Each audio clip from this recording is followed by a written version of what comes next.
Is this mic on? I don't know. Okay.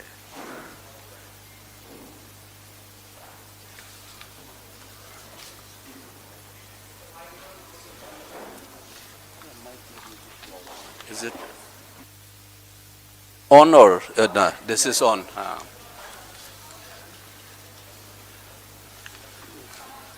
I don't know where he has kept the paper. I was asking him to give me.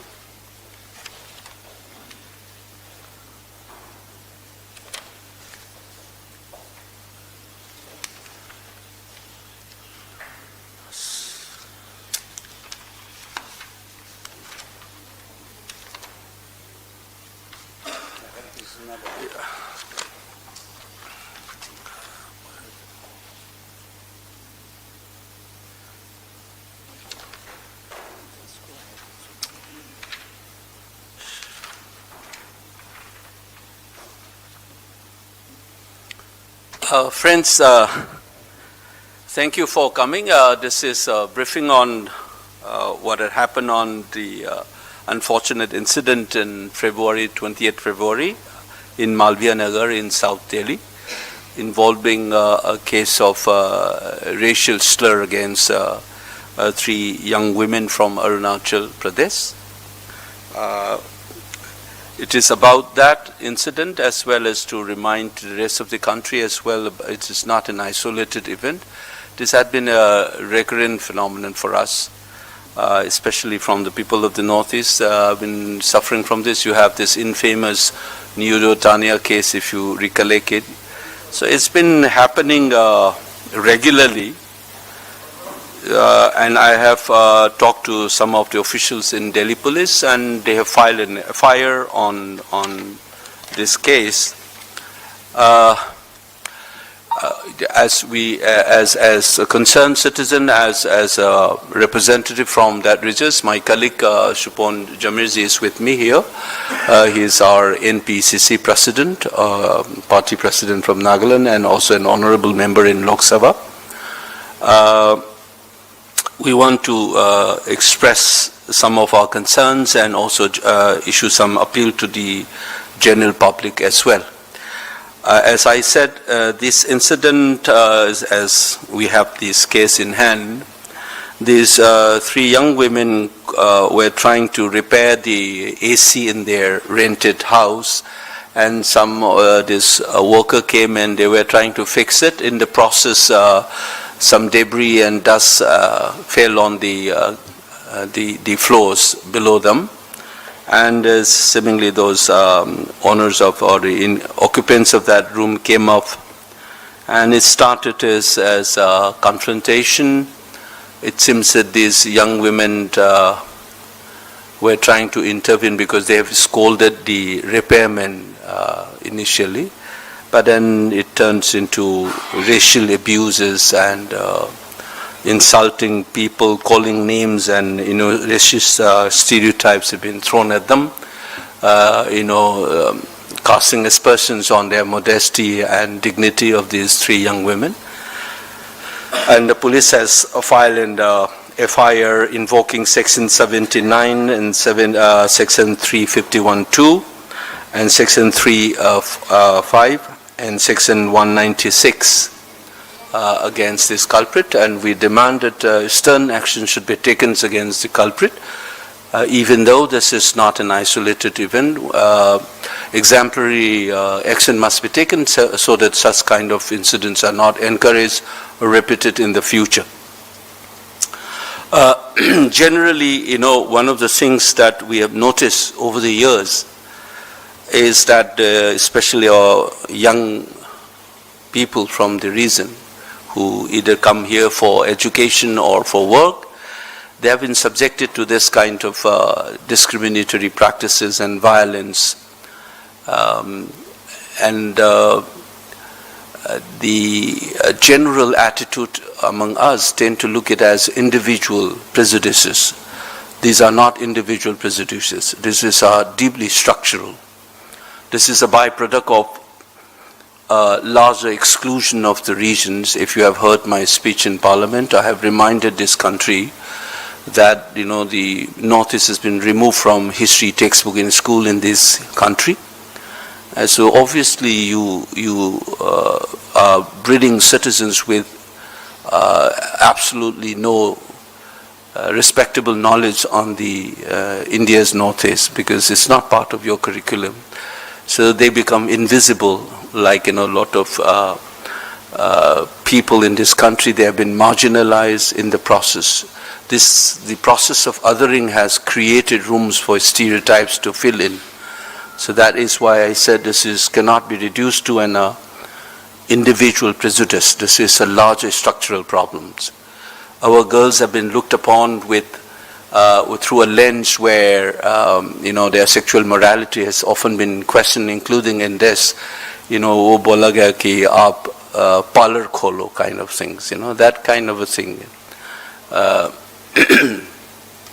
And in anybody who has studied racism in this world will know that sexual morality is often used, and the body of the women is often used to humiliate a group of people. You see this in caste violence, you see this in religious violence, and unnecessary stereotypes have been thrown at these young women, including their dresses. And I have often said this: if the spaghettis and hot pants, mini skirts and all these things were only worn by girls and women from the Northeast, many of the shops and boutiques in Delhi and metropolitan cities in this country would have gone bankrupt long time back. We once know that everybody wears it, but you will have a specific stereotype on the girls and women from the Northeast. First of all, it is a choice of the women to decide what to wear, what not to wear, and nobody should have a right to pass comment on that. It's generally. And the second part is that, you know, to specifically target Northeast, and I have said this before also, this is not unique. This is what the colonizers have done towards the native women. They tried to establish their moral superiority using sexual morality as a lens over the colonized subjects. Unfortunately, this kind of violence against the Northeastern women and girls is part of the remnants of racist ideologies and practices. And this must be squarely condemned, and we must also fight against this kind of discriminatory practices perpetrated against the women in the region. Luckily, the Delhi police has taken up actions on this, and I hope that they follow up their FIR and ensure that justice is done and exemplary punishment is given to these culprits, so that such behavior is not encouraged in the future. That's the general thing, but we must also know, as I have already said, that this is a larger structural issues. The government, I expect them to take specific measures to deal with these issues. This has been going on for decades. I have already reminded you one of the notorious incidents that came into the national limelight, where again involving a young man from Arunachal Pradesh, Nidu Tania's case. This has been consistently happening everywhere. For a country who have suffered from racism, you must know Gandhiji experienced it when he was thrown out of the railway compartments in train, and that has sparked in him that resistance. We know about a contemporary experience of India in Australia or in Europe or in Americas, about Indian being denied, houses. No, they refuse to rent houses because your curry is smelling, kind of thing. Their cases have happened in United Kingdom. You have cases of dot busters in Canada before. India continues to receive racial assault. So the country who have been at the receiving end of racism and racist attack should be sensitive that racism should not be part of our ethos. And I want to conclude this briefing with the fact that they have invoked this section, BNS sections 196. It's rooted in our fundamental right, Article 15, which prohibits if you recollect, any form of discrimination based on 5 categories. That is religion, race, caste, sex, and place of birth. That's Article 15. You must be aware that there is a well-known Bollywood production called Article 15. So there were 5 categories. For religion, we accepted that there can be discrimination based on one's religion, and that we often call it communalism. And for caste, we call it casteism. And for reason, we call it regionalism, regional biases based on place of birth. That's the region. And sex, in Article 15, would have sexism and sexist attitude towards women. But this country is by and large reluctant to accept that we have a race issue in this country. There are racist attitude among a lot of our sections. That's why our founding fathers have deliberately included race as a category in Article 15. So there is racism and racists, including what well-known American sociologists, proto-American sociologists called Edward Bonina Silva's well-known work, Racism Without Racists. Many of us may think that we are not racist, but our conduct, our behavior, our attitude is racist. It survives. It's a larger structural issues, exclusion, humiliation.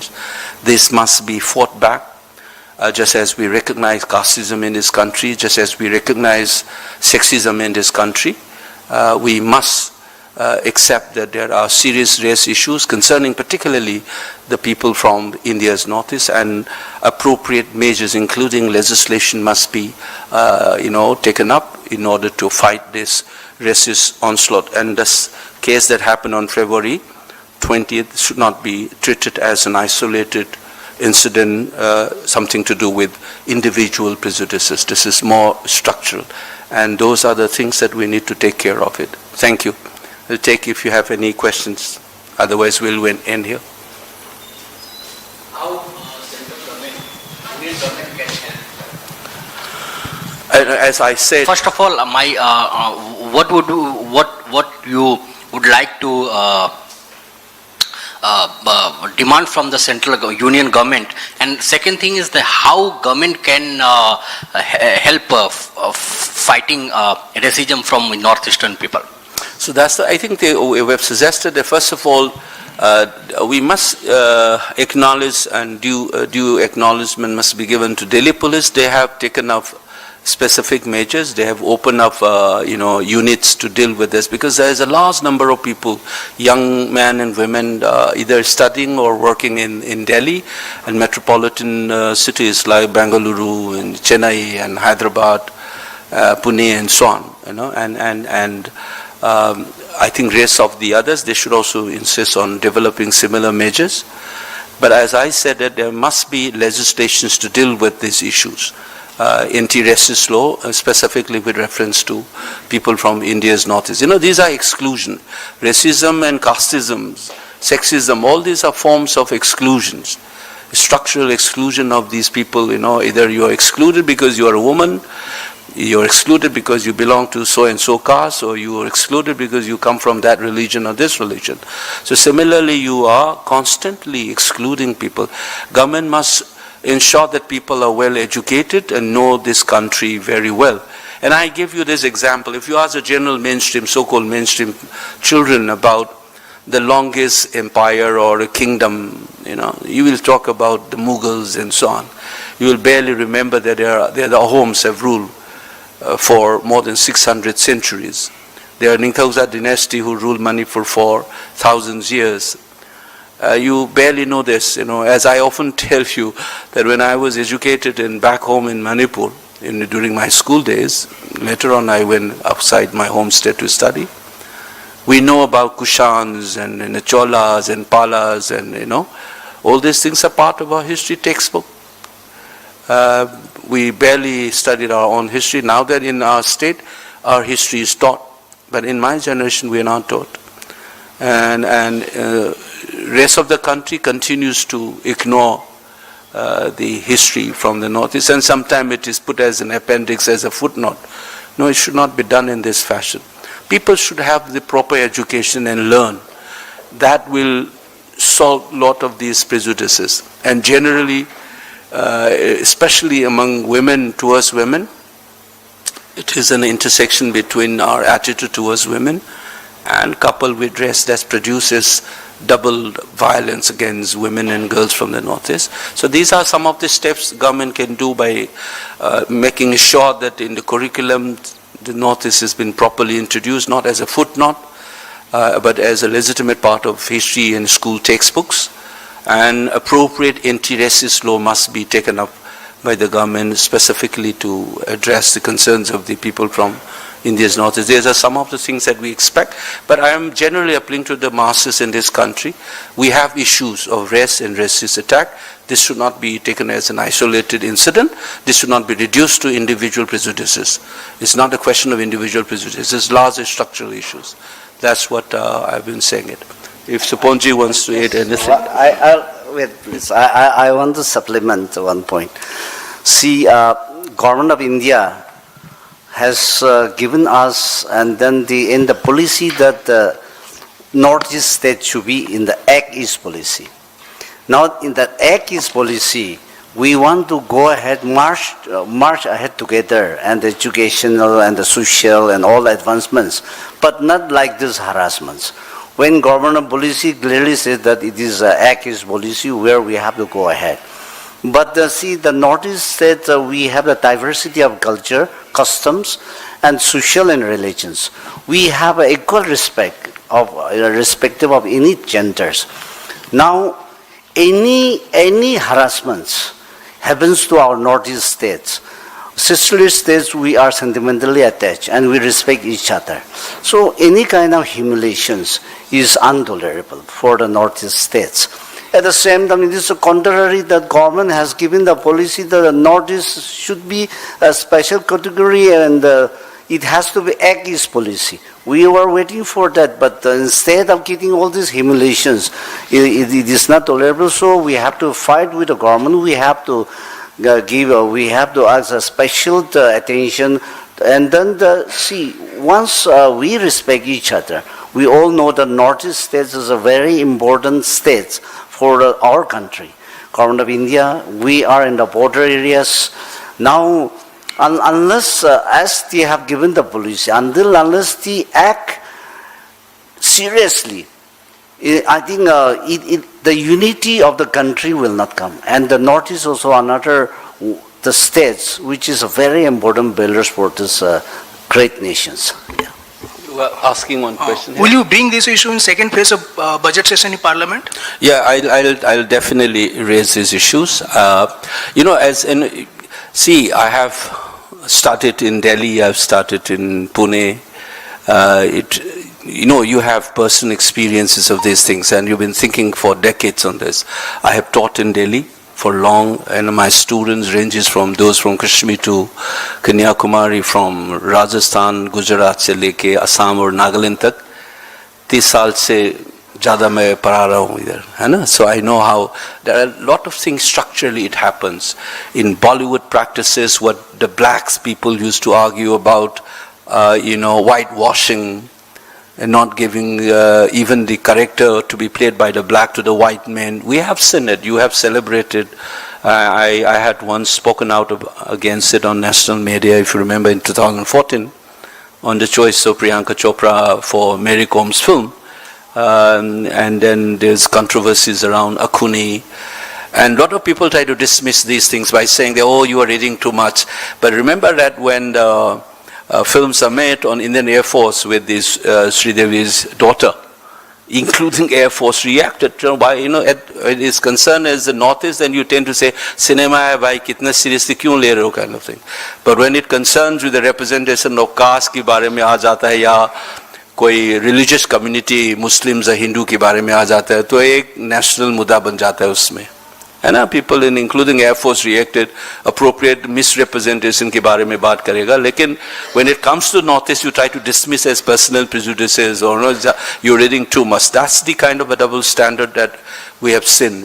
There is a very well-known singer here who's of Manipur origin, Joe Noinam. He just put up on his social media how he still faces. He's a very popular He is there in Delhi circuit or in many of the metropolitan cities. He was one of the most sought after singer. He even narrated his incident recently in Jaipur, उसने क्या experience किया है. So this is not an isolated incident, you must know what I'm saying it. And people should, I know, basically it's education, that race of the country को याद रखना चाहिए कि आप S.D. बर्मन का गाना सुनोगे, बॉलीवुड का जो लेजेंडरी म्यूजिक डायरेक्टर, वो नॉर्थ ईस्टर्न का बंदा था, वो त्रिपुरा का. उसका मदर जो है is born of a Meitei mother. His mother was a Manipuri. S.D. Burman, R.D. Burman का जो पिताजी है, जो जब आप गाना सुनोगे हिंदी फिल्म में, याद रहना चाहिए आपको, ये भी नॉर्थ ईस्टर्न का बंदा था, वो जो S.D. Burman साहब जो है. He is a prince from Tripura. His mother is a Manipuri, come from my community.